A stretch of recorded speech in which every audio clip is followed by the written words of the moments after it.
Labadiena, mėly televizijos žiūrovai. Mano vaikystė prabėgo Dzūkijoje, prie gražios Ratničėlės upelės. Labai mėgdavau anksti rytą išbėgti prie upelės ir stebėti ūdrą.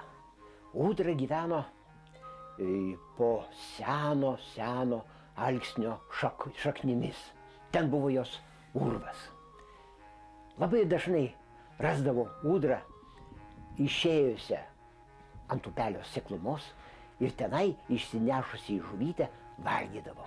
Ūdra nevalgo vandenį, jį valgo išsinešusi ant kranto. Ir vieną kartą išnešė didžiulė lydeką, puskilograminę. Man tada atrodė, kad labai jau didelė. Mėly televizijos žiūrovai, aš turiu retą galimybę parodyti jums ūdriuką. Dabar čia pat. Jūs pasižiūrėkit, va štai, kaip tik tai gamtininkė Sondra, jaunųjų gamtininkų centro darbuotoja, augina mažą ūdriuką. Gavo jį visai mažytį ūdriuką. Ir įsivaizduokit, koks nuostabus tas žvėrelis. Jūs atkreipkite dėmesį. Vat štai ūdros labai plokščia galva. Nieks neturi iš visų kiauninių žvėrelių ir iš visų plėšriųjų žvėrelių, kuriems priklauso ūdra, neturi tokios plokščios galvos. Ir dar kas, atkreipkite dėmesį, dar mėly televizijos žiūrovai, ūsai. Kokie kapitališki, nuostabus ūsai. Ūsai tai yra jos pagrindas gaudant žuvį. Ūdra, gaudydama žuvį, pirmiausia paliečia ūsais ir tada tik tai pataiso, kaip sakant, kryptį ir pasičiumpa žuvelę. Dažniausiai nedidelės žuvelės. Dažniausiai kelių 100 gramų maksimum, kai sako, tos žuvelės būna. Na ir beje, labai mėgsta vėžius. O Ratničėlėj vėžių buvo labai daug. Ir tada ūdra įsinešus vėžį sutriuškindavo jį ant nugriuvusio alksnio kamieno. Atkreipkite dėmesį, mėly televizijos žiūrovai, dar jos ausytės labai mažos. Ausys vandens gyvūnėliui nelabai reikalingos. Juk nardant ausis tik tai atvipusios, tik tai kliudytų nardyt. Bet už tai akys, nors ir mažytės, o labai žvitrios, mato ūdrą puikiai ir sausumoj, ir po vandeniu. Nuostabu, ir dar turi uoslę. Uoslė labai gera. Ir todėl jį suuodžia, kur koncentruojasi žuvytės, netgi drumstam vandenį. Na, o kad vandenį puikiausiai galėtų gyventi, jūs pažiūrėkit jos kojytės. Štai kojytės su letenytės ir su plėvėm. Ir plėvės eina net nuo nagučių. Net nuo nagučių. Štai. O uodega. O jūs pažiūrėkit, uodega jos kokia. Vat štai kokia ilga. Dabar čia ūdriukas, dar ta maža uodegytė. Bet išaugs, į kūdrą auga. Bus metrinė beveik su visa uodega. Netgi ilgesnė gali būti. O kailis, klausykit, kailinis žvėrelis, juk į kiauniniam žvėrim priklauso. Ir štai akuotas, jos žvilga, blizga, akuotas, standus. Ir jį gali landžioti tarp žolių, nendrynė netgi puikiausiai landžioja tarp šakų ir šaknų. Bet, kad nesušaltų, tai pas ją yra povilnis. Ir povilnis, puikus povilnis, minkštas minkštutėlis. Todėl ūdra ir vandenį nesušala. Pasimaudyti labai mėgsta. Ir štai mūsų šitą ūdriukę paplitusi yra plačiai Lietuvoje. Anksčiau buvo manoma, kad ji labai reta, jau beveik išmirštanti Lietuvoje. Ir ji saugoma, globojama. Bet kaip dabar parodė tyrimai, tai ji upėse gyvena gana plačiai.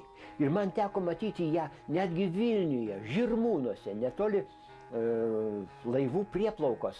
Tenai ant kelmo sėdi ūdra, aš plaukiu valtele ir nuostabiausiai ūdra savo kailį tvarko. Fantastiškas vaizdas. O kai pasirodė tyrimai, jį gali būti ir nedideliam upelyje. Svarbu, kad ten žuvų būtų. Ir upelį apima į teritoriją maždaug nuo 2 iki 5 kilometrų. Taip kad viena šeima taip apima tokį plotą.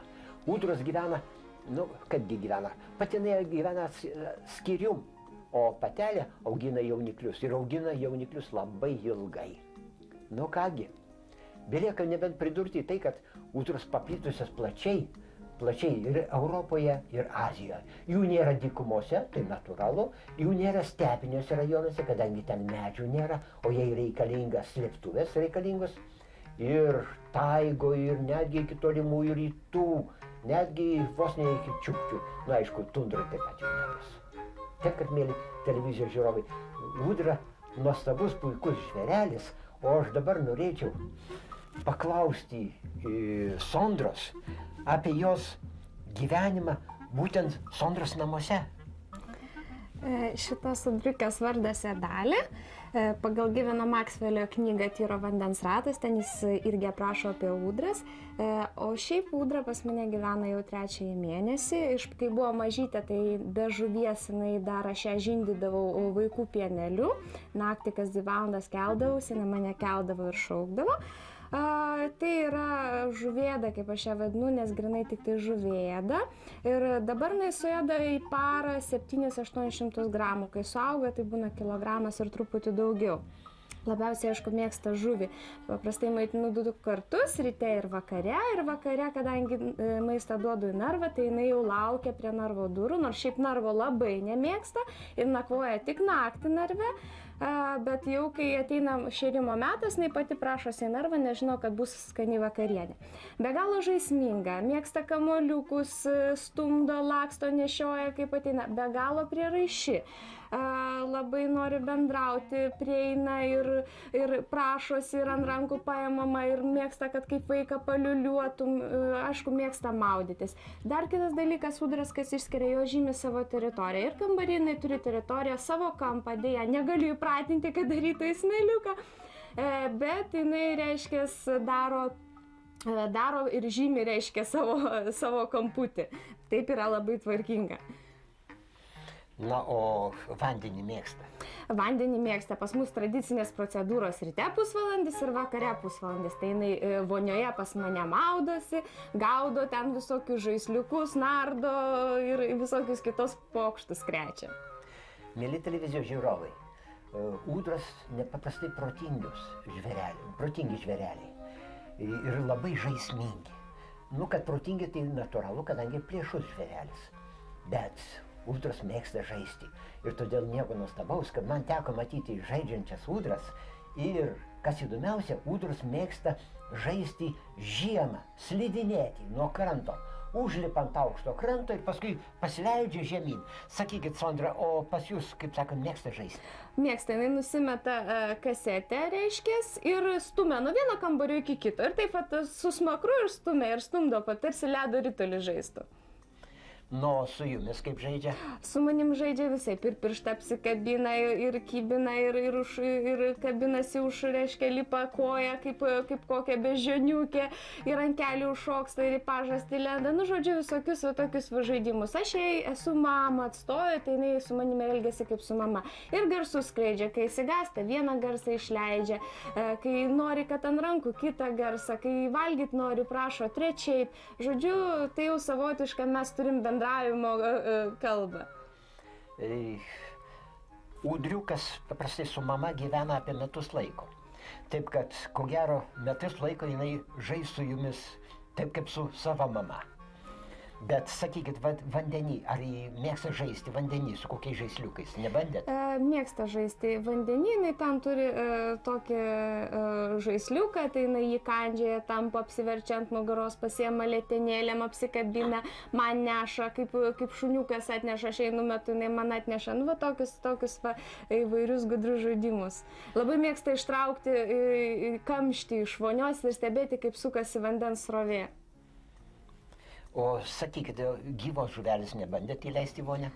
Gyvos žuvelės nebandžiau, bet šaldyta, tiksliau, jau atšildyta, tai tą žuvį tikrai labai mėgsta. Nu, būtų įdomu pamatyti, kaip jį medžioja. Sakykite, pas mane bebriukas gyveno kadaise. Ir bebriukas labai išsimaudęs, labai mėgdavo kailį savo tvarkyti, iškedentą kailį. O kaip ūdriukė? Irgi labai mėgsta. Džiovinimosi procedūra yra ne ką prastesnė negu maudymas. Iš tikrųjų labai mėgsta. Tai iš pradžių aš ją apdžiovinu kokiu skuduru, tai jinai tada žaidžia, trinasi nosį. O jeigu būna pati drėgna, tai paprastai ateina trinasi į mano šlepetės arba į mano kojas, arba netgi netgi užlipa ant kelių ir tada trina savo kailiuką, jai taip džiovinasi ir taip jai labai patinka. O gal žinot, Sondra, iš kur atkeliavo jūsų ūdriukas? Mano ūdriuką atvežė iš aplinkos apsaugos departamento, o pas juos atkeliavo iš Ūlos. Sakė, rado prie Ūlos mažytį išėjusi padarėlį ir va taip atkeliavo. Ir kadangi buvo mažas, o pas mane daug gyvūnėlių, tokie kaip karantiną savotišką namie praeina, tai aš jį pasėmiau globoti, nes palikti be priežiūros ištisai parai, tai yra truputį daugoka. Ją reikia ir pamaitinti, ir prižiūrėti, ir mamą stoti. Nu, o dabar ūdriukas, kada jis miega, kada jis veiklus? Ar visą laiką? Daugiausia miegojimo tai paprastai būna dieną, jinai aktyvesnė vakare ir ryte. Būna dar kadangi aš stengiuosi maitinti nakčiai, nes šiaip tai medžioklė vis tiek gamtoje yra nakčiai. Tai aš stengiuosi maitinti nakčiai, tada jinai ramiai miega, o dieną mes tada galim vakare, ypač vakare aktyvumas periodas prasideda nuo 5 iki 9 vakaro, tai jinai tada laksto, nerimsta, lenda į spintą, ieško visokių, jei įdomių susisuka, išsitraukia kokį nors drabužį, susivinioja drabužį, batą nešioja kokį, žodžiu, kažkiek primena ir kačiuką, ir šuniuką savo charakterį. Koks tolimesnis jos gali būti likimas, Sondra? Į gamtą mes jau jos negalim išleisti, nes jau jinai pripratusi prie žmogaus sąlygų pamaitinama, jinai jau pati nebesusirastų, eitų prie žmogaus, vis tiek ir žūtų galų gale. Tolimesnis jos likimas, aišku, aš putė jau jos nelaikysiu, nors kad ir koks jinai man yra mielas gyvūnėlis, bet mes ją nuvešime į jaunų gamtininkų centrą, ten yra įrengta žiemos jai voljeriukas nedidelis, vasarą jinai turės didesnį voljerą su nemažu baseinu ir ten galės visi Lietuvos žmonės ją pamatyti. Nu, beje, jos ir išlaikymas netoks jau pigus. Taip, kadangi jinai suėda apie kilogramą žuvies ir ėda tik tai upių žuvį, tai išeina apie 100 litrų į mėnesį. Nu štai, nu kągi, pasakiškas ūdriukas, nuostabus, bet atvirai pasakęs man gaila jo. Lai jisai būtų pamatytas gamtoje, o tai būtų gražu. Bet jau jeigu Sondrą laikot, tai aš žinau, kad jūsų rankose jisai tikrai jaučiasi puikiai. Beje, o kaip jis reaguoja į svetimus žmonės? Svetimų žmonių bijo, kadangi į mane prie mane žaidžia ir laksto, bet jeigu svetimas, tai jinai gazdina, gali netgi ir įkąsti ir nepripažįsta, po kol kas tikrai nepripažįsta svetimų žmonių. O mane pripažįsta kažkodėl. Todėl, kad profesorius yra gamtos draugas ir bičiulis. Nu kągi. Oi, sunku atsisveikinti su jumis, toks mielas žvėrelis, bet kągi, tenka atsisveikinti iki kito karto.